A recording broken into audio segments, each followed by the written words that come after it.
Everybody do Kegels while I'm doing all the tech stuff. Remember, squeeze your genitals, breathe in, exhale, relax. Whew. Breathe in, squeeze, exhale, and relax. Welcome to another fabulous, fantastic, amazing episode of My Orgasmic Life. I'm your hostess with the mostest, Gaia Morrissette. And today's show is called Sickness, Death, and Marriage. Dun, dun, dun. So we're going to get into a fairly heavy conversation today.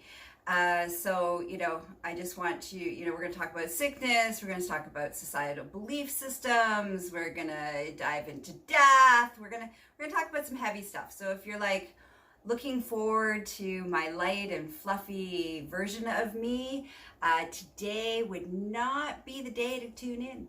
Go find another episode. Okay? All right. So before we get started, the first thing I want to do is, so this is going to be a part one. There's going to be three parts to this episode. The first one is available on My Orgasmic Life podcast, which is free and available on all the podcasting platforms. Part two is going to be how to respect others' choices in life or death, even when you don't agree with them. Okay, so that's for all of my Patreon people. So if you want part two, you'll have to become a Patreon member for as little as $5. And then we're going to do part three for my Patreon people, which is self-care for the partners and the loved ones of the person that is sick or dying. Okay, so again, content warning, this is going to be a heavier conversation. Okay, so let's start with why am I inspired to have this conversation? Well, last week you might have noticed that I didn't do an episode. I didn't put out an episode, and that's because Lady Bunny, aka my husband, is quite ill actually. And while he's going through his illness, I have been pushed. My comfort levels have been pushed. My belief systems have been pushed. My judgments have been pushed. Societal expectations of me are being pushed. Guilt is being pushed. All these things are coming up to the forefront. And like always, my commitment to you guys is to live fully, completely, balls out, ovaries out, and then share my insights with you guys. Okay, so here it is. I'm still in the thick of things, and these are the insights and the beautiful gifts that this experience has given me, and I hope it inspires any of the listeners. So let's start with society first. Okay, let's start with, and actually before I get into this stuff, I want another content warning that's really important is I really want you to observe as I start speaking, where do you buy into societal norms? Where are your judgments sitting around beliefs around death and sickness and marriage? Okay, so this is an opportunity. So I'm going to talk about societal norms, and then I'm going to talk about my own belief systems. And from that place, you might be inspired. But if you're not inspired, I do lovingly, don't hang up on me today, okay? Wait until the end. I lovingly invite you to take a moment to look at some of the beliefs that you may be carrying, that in the event that a loved one gets ill, and in the event that a loved one dies, being able to respect their beliefs, respect their wishes, it's really important to know what your beliefs are so that you can check them at the door, so that you can truly be there for the people that you love, okay? All right, so let's start with death. Dun, dun, dun. So as a society, in North America anyways, we are terrified of death. Terrified. We do almost every choice we make is in the hopes of avoiding death at all costs. We avoid talking about death. We avoid looking at death. We avoid embracing death. We avoid it like the plague. Actually, even worse than the plague. Because the plague brings death, so we will avoid that too, okay? So it's really important. So why are we so terrified of death? Well, there's our natural human instinct, which is survival. You know, we kind of have these built-in lizard brain, you know, core values of fight, flight, or freeze in order for us to not die. So there's a survival tactic inside every one of us that exists. So that's kind of like, so our nature is to survive at all costs. So death is the opposite of survival in what we believe death to be. So that's kind of like on the deeper cellular level, our fear of death. And then depending on what you believe from a spirituality standpoint of like what happens after death. You are very welcome. You are very, very welcome. Somebody thanked me so I'm just going to read a comment from somebody who's with us live. Thanks for always having the courage to have these hard conversations. I'm a firm believer of the right to self-determination. Thank you. And you are welcome. Okay, so where was I? All right, death. So that's one of the reasons. We're afraid of death because we're supposed to be afraid of death because we have this built-in mechanism of surviving. Next, we have our belief systems of what happens when we die. So it depends on your spiritual practices and your after-death beliefs will have how comfortable you are with death. So if you believe that nothing happens after death, you die, that's it, then the idea of it stopping for all existence is harder to swallow, and so there might be more fear of resistance to death versus a belief system, say, in reincarnation, where a person believes that the soul changes bodies and changes forms throughout, many lifetimes. So you die, you get reincarnated into something else, you learn your lessons, you die, you get reincarnated each life, you're supposed to learn more so that you evolve. You keep evolving as a soul, okay? Then we have, Christianity where we believe in, or, other religions where we believe that there's like an afterlife, and that afterlife could be heaven, it can be called many things, Valhalla, it can be called many things depending on what that belief system is. So what typically happens is that when we believe in an afterlife or a reincarnation possibility, it's not as final as when you die and that's it. And so there's a sense of emotional comfort, so there's not as much fear of death, but there's still the fear of death as a society. And we don't want to talk about it, and we don't want to embrace it, and it's not something to celebrate in our culture. Other cultures have all sorts of death practices around celebration and honoring of the dead, okay? So that's the first one. Now, here's my belief system. And again, this is my own belief system. So if this doesn't resonate with you, that's totally okay, right? Again, I show up from my perspective and sharing my perspective with you guys. So my belief system is I believe in reincarnation. And so therefore, I can, when death happens, it's not final. Death happens and we move on to the next phase, next journey, and the next path, and the next teaching lessons, and those are what I believe.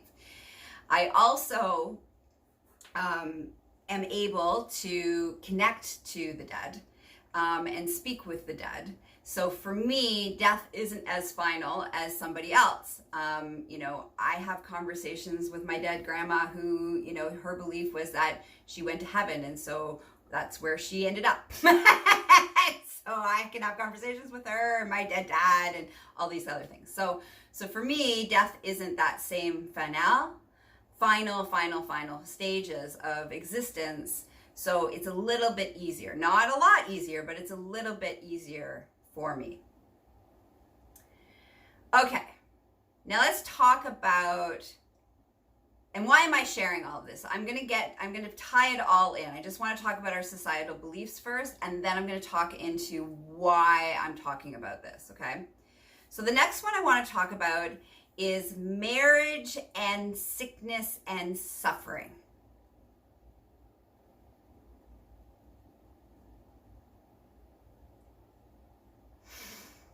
Okay, so again, all of our belief systems, none of anything that I share. So when I'm talking, it's from my own perspective. And if something that I say doesn't necessarily resonate with you, that's okay. I'm not asking it to resonate with you. Whatever it is that you believe is what you believe to be true for you. And that's all that matters. This conversation isn't about this is what's true and this is what's not. This conversation is about how do we navigate being able to be supportive of somebody we love when they are sick and dying. That's the purpose of this conversation. And how do we navigate that from a place of respect and love and compassion and understanding and giving the person that we love the respect, whether we agree or disagree, is irrelevant. Okay? So I just need to remind you, because when I start talking about beliefs and religion and these kinds of things, it can get really heated and people can feel very passionate about their beliefs as those beliefs for them are true. And I'm not saying that they're not true. They are true for you. That doesn't make them true for everybody. Okay? So let's just clear the air about that. Okay. So now let's talk about, so the next one, that was death. We did really well. Yes. Okay. Next, we're going to talk about another really, really loaded conversation is the cult of marriage. Okay. And our beliefs about what marriage means and what it means in different cultures, in different societies are different. But in North American society, and this is all I can talk about is from my own experience, we have been taught recently, not always, only recently, that marriage is about from sickness we are in this for sickness and health. That's part of one of the traditional vows. To death through sickness and thin, through poor, through wealthy, we're in it together forever. And so there's a belief that that's one of the reasons that you marry somebody, so that you have them, that you know that they will take care of you when you're sick. And that's the societal belief that we have, that we've been taught as a truth behind that. And that the more you sacrifice, the more you suffer within your marriage, the more you prove that you love your partner. Okay, so that's kind of the belief system that we've been all taught from a monogamous mindset. Now, I'm going to share with you my belief system. And again, here's a reminder. This is my belief system. It doesn't have to resonate with you, but this is how I move in the world. So, I am legally married, but I am ethically non-monogamous. So I have more than one, and I'm polyamorous, and I have more than one person that I love dearly and have deep relationships with. And currently, my husband is very ill. And so this is why this has been brought up to the surface. Now, before we got married, I had a conversation with him because he had COPD and rheumatoid arthritis, blah, blah, blah, blah, and he's much older than me, and we had a conversation, and the conversation was, when we decided we were going to get married, and we decided we were going to get married because for legal purposes, he loves me, and because we have a non-traditional relationship, there was lots of things that only married people have certain rights to, that if you are not in a traditional legally married, you don't have those legal rights. And a lot of those legal benefits and marriage benefits and marriage rights are, around death and sickness and all these kind of things. So we were grown-upping and adulting last year and working on our wills and, going to lawyers and all these kinds of things. And we found this all out. And for him, it was very, very important. In order for him to show me that he loved me, he wanted to know that I would be taken care of in the event that he died because of his health. So that's why we chose to get married, okay? We loved each other, but we didn't need to get married to prove that we loved each other because of the type of relationship and the types of people we were. We got married for those legal reasons. And he's very dear to me and I very much love him, but we have a very non-traditional relationship.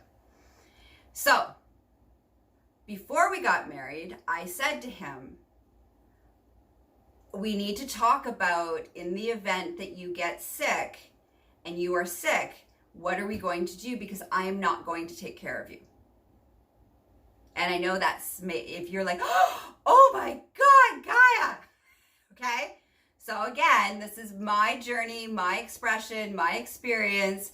This is about two consenting adults having a conversation, being radically honest. So I'm going to take a moment to talk about radical honesty. So I've been consciously practicing radical honesty and extreme personal growth consciously, extremely, for the last 3 years. And a big part of radical honesty is saying the things that no one wants you to say. But it's what you're thinking and it's what you're feeling. And being in relationships can be challenging when we aren't honest, but they can also be a little bumpy and a little uncomfortable, and some very uncomfortable conversations happen when you're in a relationship where radical honesty is the forefront of the relationship. And so in my marriage, it is the forefront of our relationship. So I said to him, I'm not taking care of you. I'm not going to wipe your ass. That's not sexy. So what process are we going to put into place? And we made an agreement that we would hire somebody to do that care if that needed to be happening. So we had already discussed what that would look like. Now let's fast forward. We are now in a situation where he is sick, and his request of how he wants to handle his sickness is he wants me to go live my life and for us to pretend it's not happening. He wants me to be happy, and he wants me to go live my life, and he wants me to go spend time with my lovers and go do things as I would normally do. And so this is causing a lot of distress within me because of our societal programming. My societal programming, just like everybody else's societal programming, is, even though I don't live conventionally, I still have a programming that says when your partner's sick, you're supposed to be there holding their hand and sitting by their bed and going to the hospital with them and doing the tests with them and doing all that stuff as a sign of showing that you love them. But what happens when your partner, who's the one that is sick, doesn't want that?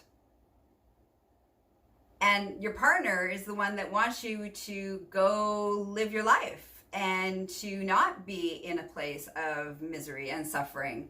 And that actually, you being in a misery, suffering place actually causes them more distress than you going off and living your life while they deal with how they choose to deal with being sick on this verge of sickness.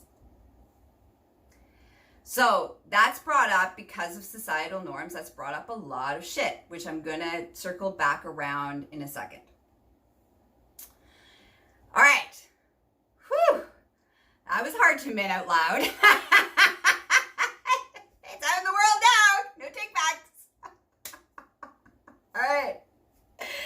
No judgment, no judgment. Again, judgment is not ideal. It's not supportive at any level.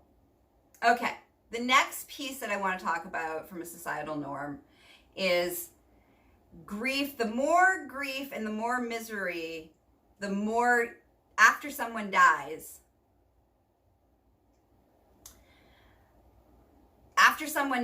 the more misery, the more suffering, the more it proves how deeply you love them. And so this is like, this idea really kind of prevents us from like celebrating the person's life and being happy for all the gifts that they brought to our lives and being able to, you know, enjoy living after they've died, because like people who really love you don't want you to be in misery and suffering. And this is one thing that I've like been really looking at, is that my husband truly, really unconditionally loves me. He really wants me to live life to the fullest. He wants me to be happy. And if and when he dies, eventually he will die, when that happens, he's very clearly stated, I do not want you to mourn and grieve and, you know, suffer and not be happy and, you know, not continue to be your sexy, you know, ethically slutty self. And he's like, I don't want that. That will make me sad and disappointed. And so again, that's really hard, because we're taught from a societal standpoint that you're supposed to be devastated by somebody dying. You're supposed to be devastated while they're sick. You're supposed to be devastated about them dying. You're supposed to be devastated about losing them. And the more devastation you are, the more it proves in our society how important they are to you and how much you love them.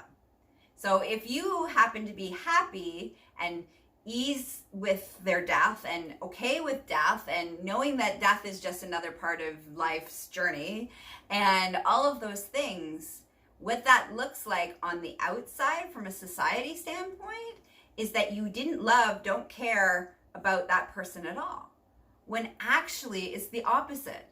The more you celebrate, the more you live life, the more you embrace everything that person brought to your life and made you who you are because they were a part of your existence. That's an honoring of that person. That's love. That's connection. That's unconditional acceptance. That's all of these beautiful things.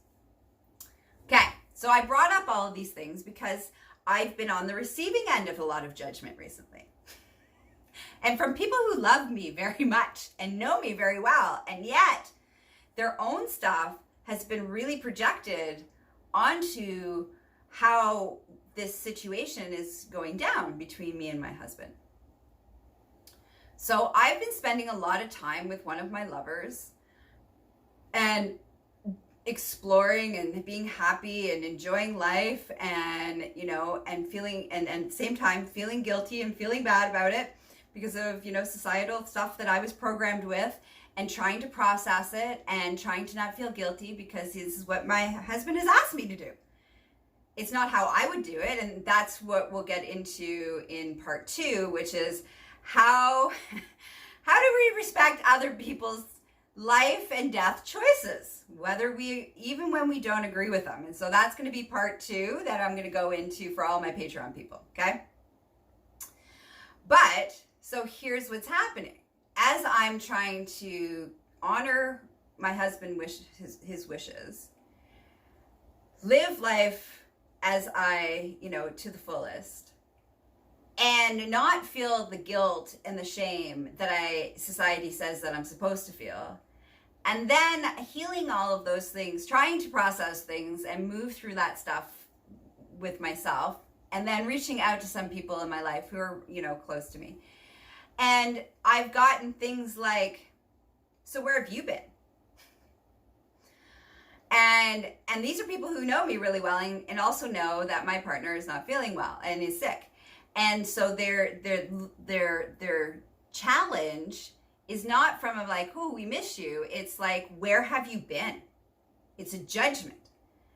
And in that moment, and these people are not monogamous, and they're kinksters, and they know who I am and the lifestyle and the relationship dynamics, all of the things, even they are falling into our societal beliefs that I'm supposed to be suffering now. I'm not supposed to be living life to the fullest. I'm supposed to be around. I'm supposed to be dropped everything in my life to be there for my partner, blah, blah, blah. And so I had to turn to them and say, well, I've been distracted with another boy because that's what Lady Bunny has wanted me to do. And again, there's all this resistance and judgment, societal, external stuff from people who are close to me. The other one was I had, somebody who I had a conversation with yesterday who has known me for my whole life. We've been best friends since we were like 11.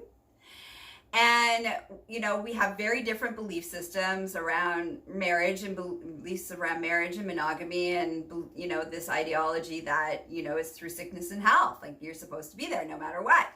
And so when I was sharing what was going on in my life and what was going on with my husband, he was mortified and started to challenge. Now, he wasn't challenging me, but he was challenging his own beliefs around the idea that, well, what's the point of getting married if that person isn't going to be there for you when you're sick? Like that's one of the rules. It has to happen. And even though I explained to him that we had a conversation about that wasn't how it was going to happen before we got married, and I'm respecting my partner's wishes on how he wants to handle this. And so it was, us talking about it and him being really upset until I finally said to him, while I was crying, saying, hey, buddy, I need you to not judge right now. Like, this is not what I need from you. What I need is from you is some support and some compassion and some love about I'm struggling with how I'm going to handle all this. And he was like, oh, I'm so sorry. He was awesome. He's like, I'm so sorry. I just got into this whole headspace of this philosophical conversation. And, that's my romanticized version of life. And, I'm just trying to imprint. And I'm like, I get it. I love you. Okay, now I'm going to cry. I need you to hold space for me. He's like, absolutely. So it's been a really interesting and transformational and deep, deep, deep possibilities of human growth around death, around marriage, around grieving after death. And so I really hope that this episode helped you maybe look at where do your belief systems, where are your judgments, what do you believe is absolutely the right thing, and anybody else, because like those three topics around death, marriage and sickness, and how much you grieve after you die, after somebody you love dies, those are deeply ingrained inside us. And part of my radical honesty practice is radically honestly looking at my own stuff. And I have beliefs and I have values around, how much you need to fight and what you're sick, what you're supposed to do. And there's all these things that I have beliefs on that are my beliefs. And in the event that when I get sick, then I can ask from the people who are my support system. But it's not my job, not my responsibility, and it's unfair and not loving. It's actually selfish and self-absorbed for me to impose those beliefs and those judgments on, first of all, the person who is going through the sickness and their journey and how they want to do things. And just because that's not how I would do it, and it makes me feel really uncomfortable, and it's not comfortable for me on any level, so I need you to make it easier for me. And that's not unconditional love. Unconditional love, and this has really been beautiful and hard, but unconditional love is about honoring and respecting and loving and accepting who that person is and their belief system, no matter what.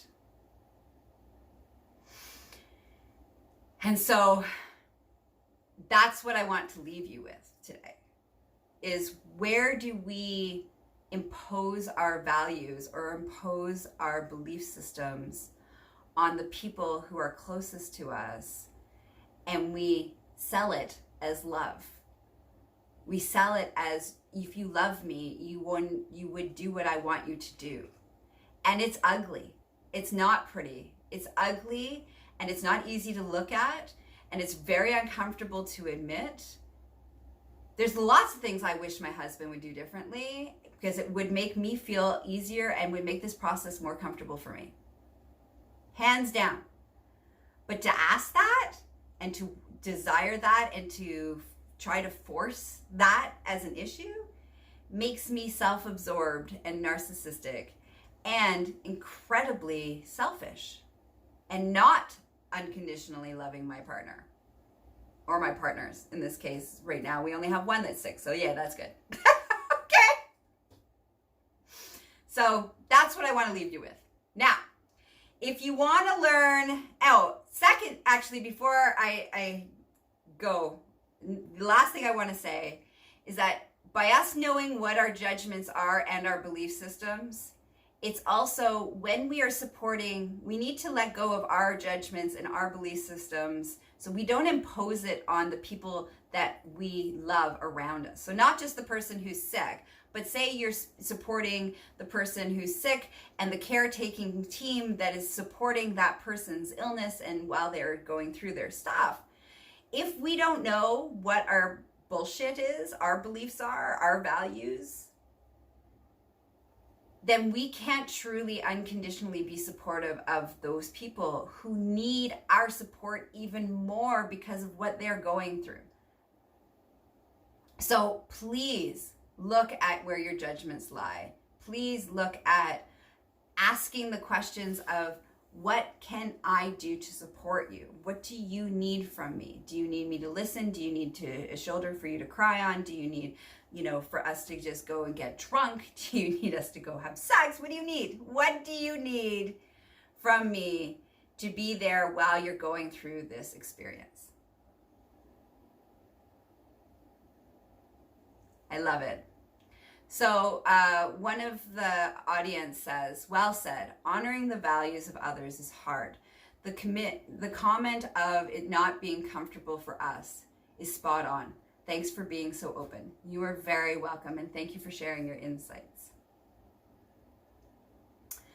Okay, so if you want to know how do we do this? How do we go from, okay, we now know that our values and our belief systems may not be in line with the person in front of us, and they're not doing what we want them to do to make things more comfortable for us.